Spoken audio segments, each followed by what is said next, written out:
नमस्कार फ्रेंड्स।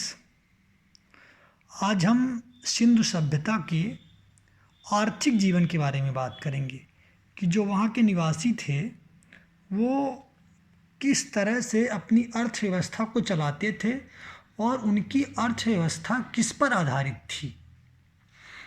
तो चलिए हम शुरू करते हैं।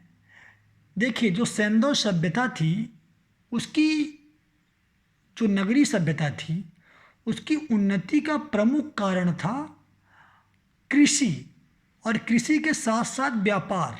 इन्होंने बहुत ही उन्नत तरीके से कृषि की और उसके साथ साथ इनका व्यापार भी सिंधु सभ्यता तक ही सीमित नहीं था, इनका व्यापार विश्वव्यापी था।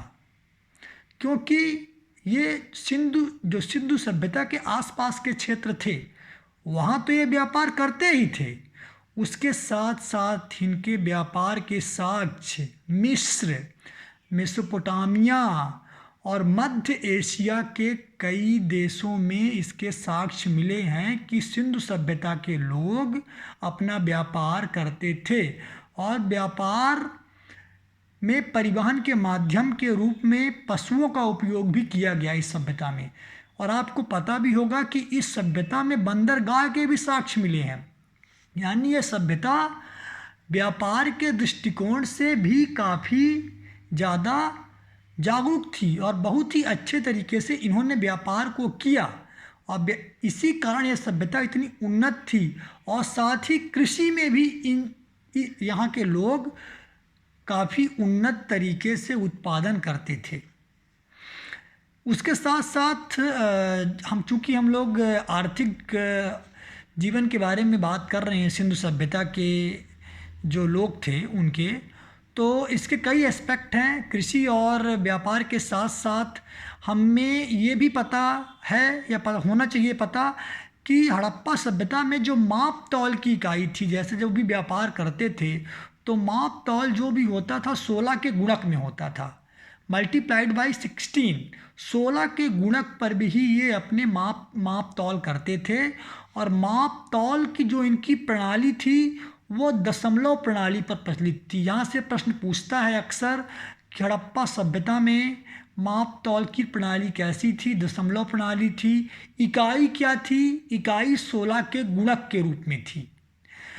इसी के साथ अर्थव्यवस्था की बात हो तो बंदरगाहों का बहुत ही बड़ा योगदान होता है, वो भी उस समय पे। सोचिए, आज से 4000 ईसा पूर्व की हम बात कर रहे हैं, 4000 वर्ष पूर्व 2000 ईसा पूर्व के आसपास यह सभ्यता थी। 2500 ईसा पूर्व से 1750 ईसा पूर्व तक, आज से लगभग 4500 वर्ष पूर्व की यह सभ्यता है।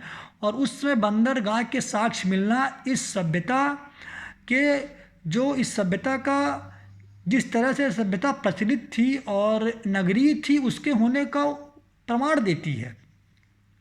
इसके प्रमुख बंदरगाह देखें, जो मुख्य बंदरगाह थे इस सभ्यता के, वो सभी गुजरात में थे, जो अभी आधुनिक आज के भारत में गुजरात पर स्थित हैं। लोथल हो गया, रंगपुर हो गया, सूरकोटदा हो गया और प्रभास पाटन। प्रभास पाटन को हम लोग आजकल सोमनाथ के नाम से भी जानते हैं। लोथल सबसे बड़ा बंदरगाह था। इन चारों बंदरगाहों में लोथल सबसे बड़ा बंदरगाह था और व्यापार का सबसे प्रमुख केंद्र लोथल ही था। रंगपुर, सूरकोटदा ये कच्छ जिले के आसपास हैं गुजरात में, और प्रभास पाटन ये भी प्रमुख बंदरगाह थे इस सभ्यता के। इसको हम ऐसे जोड़ के याद कर सकते हैं चारों बंदरगाहों को, जिससे कभी भी प्रश्न आए तो हमसे बन जाए कि जो प्रभास नाम का एक व्यक्ति है उसका सुर, प्रभास का सुर लोथल में बंदर के रंग जैसे है। जो प्रभास है उसके सुर लोथल में बंदर के रंग जैसे हैं। अब इसको हम डिकोड करेंगे तो प्रभास का मतलब हुआ प्रभास पाटन, सुर का मतलब हुआ सूरकोटदा, लोथल का मतलब हुआ लोथल, रंग का मतलब हुआ रंगपुर और बंदर का मतलब बंदरगाह। तो चारों चीज़ें इसमें समाहित हैं। प्रभास के सुर लोथल में बंदर के रंग जैसे हैं। इस कोड को याद रखिए जिससे आपको चारों बंदरगाह के नाम ना भूले। पेपर में कभी भी आए तो आपसे ये चारों बंदरगाह जैसे ही पूछे तो बन जाएं। और ये हमें ध्यान रखना है कि लोथल सबसे बड़ा बंदरगाह था इस सभ्यता का। इसके साथ ही चूंकि जो खेती थी, कृषि थी, इस सभ्यता की एक प्रमुख इकाई थी, तो इस सभ्यता के लोग गेहूं, जौ, राई, मटर, तिल, सरसों, कपास आदि की खेती करते थे।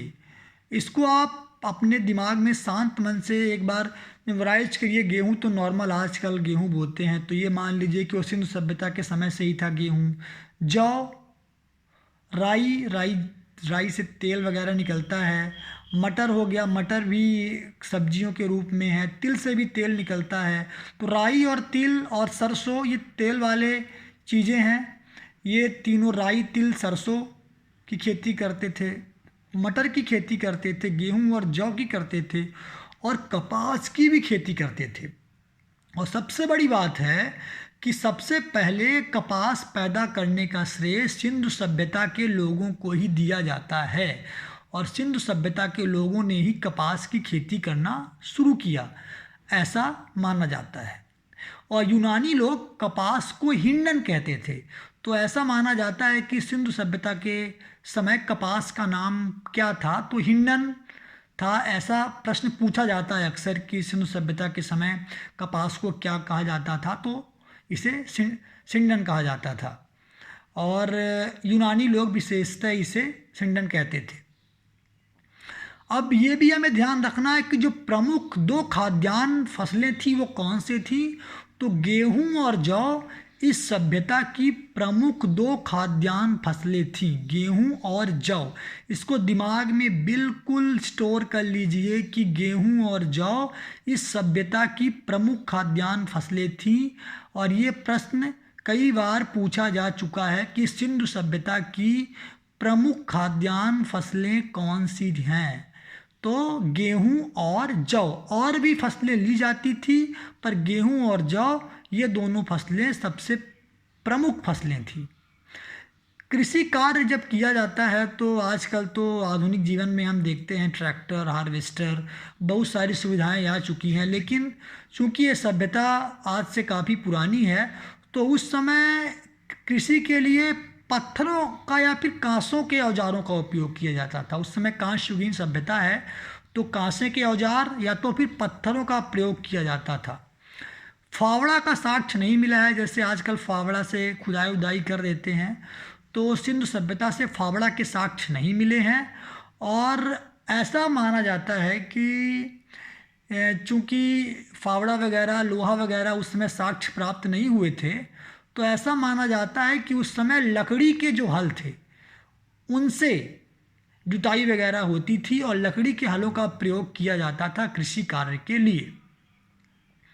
ये बहुत ही महत्वपूर्ण तथ्य है कि लोहे का उस समय पता नहीं था, और पत्थर और कांसे के औजारों का प्रयोग किया जाता था, और ऐसा माना जाता है कि लकड़ी के हलों का प्रयोग किया जाता था।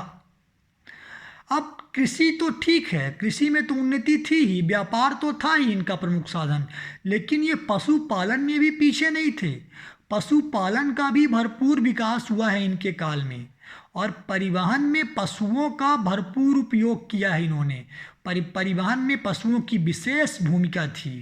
कुंवड़ वाले बैल हो गया, उनसे ये ढुलाई किया करते थे। साथ में बकरी, हाथी, भैंस, दूध वगैरह के लिए बकरी, भैंस, गाय, हाथी, और ढुलाई के लिए गधे, सुअर व कुत्तों तक का होने का अनुमान लगाया गया है। जो हमारे इतिहासकार हैं उन्होंने ऐसे साक्ष्य प्राप्त किए हैं कि कुत्ते, सुअर, गधे, गाय, भैंस ये सब उस सभ्यता में थे। ऐसा अनुमानित है जो साक्ष्य प्राप्त हुए हैं उनके अनुसार। तो सोचिए कि पशुपालन भी इस सभ्यता में बहुत ही अच्छी तरीके से विकसित हुआ, जबकि व्यापार और कृषि इसके प्रमुख दो माध्यम थे इसके विकास के, इसके अर्थव्यवस्था के विकास के। लेकिन पशुपालन भी इस सभ्यता में बहुत ही अच्छी तरीके से विकसित हुआ, ऐसा माना जाता है। जो साक्ष्य प्राप्त हुए हैं गुजरात में पाए जाने वाले सिंधु सभ्यता के स्थलों से, उनमें गुजरात के लोग हाथी पालते थे। एक आध बार किसी परीक्षा में ये प्रश्न आया है कि सिंधु सभ्यता में ऐसा कौन सा स्थल है या ऐसा कौन सा राज्य है वर्तमान में जहाँ हाथी का पालन किया जाता था। तो गुजरात के लोग, जैसे जो लोथल वगैरह हो गया, रंगपुर हो गया, सूरकोटदा हो गया, ये सभी स्थल यहाँ पे हाथी का पालन किया जाता था। तो अर्थव्यवस्था से संबंधित प्रमुख तथ्य यही हैं और इनको एक ध्यान से सुनिए। एक बार अगर आपको कुछ चीज़ें मिसिंग होती हैं तो उसको दोबारा ध्यान से सुनिए बैक में आकर के। और ये प्रमुख तथ्य हैं अर्थव्यवस्था से संबंधित सिंधु सभ्यता के, इनसे संबंधित प्रश्न बनते हैं। और जब आप एक बार इनको अच्छे से पढ़ लेंगे तो जब इनसे प्रश्न बनाए जाएंगे तो आप उनको कर पाएंगे। Thank you. अगर आपको वीडियो अच्छा लग रहा है तो सब्सक्राइब करिए, कमेंट करिए, लाइक करिए। Thank you.